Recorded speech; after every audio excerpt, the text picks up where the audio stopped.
फक्त त्यांनी ते सांगितलं होतं हिरवा लागा पाहिजे.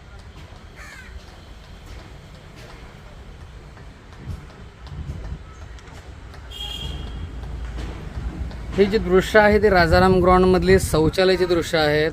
ॲटोमॅटिक शौचालय हे बनवलेलं आहे. 5चा कॉईन टाकल्यावर उघडतं. 5चा कॉईन इन्साईट केल्यानंतर देखील यातनं ओपन व्हायला पाहिजे, पाणी यायला पाहिजे, पण हे होत नाही आहे. नेमकं काय टेक्निकल इश्यूज आहेत हे जे इचलकरंजी महानगरपालिका व हे जे कोण कॉन्ट्रॅक्टर असतील त्याने याच्यामध्ये लक्ष घालून लवकरात लवकर ही सुविधा नागरिकांसाठी खुली करावी. अन्यथा हे उभा करून याचा काडी मात्र फायदा इचलकरंजीकरांना होणार नाही.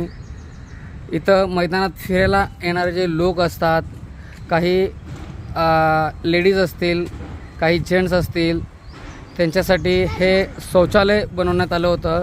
पण सध्या ह्या शौचालयामध्ये पाहिलात आपण तर कॉईन टाकल्यानंतर याच्यामधून जी प्रोसेस व्हायला पाहिजे, दार ओपन व्हायला पाहिजे, ते दार ओपन होत नाही आहे.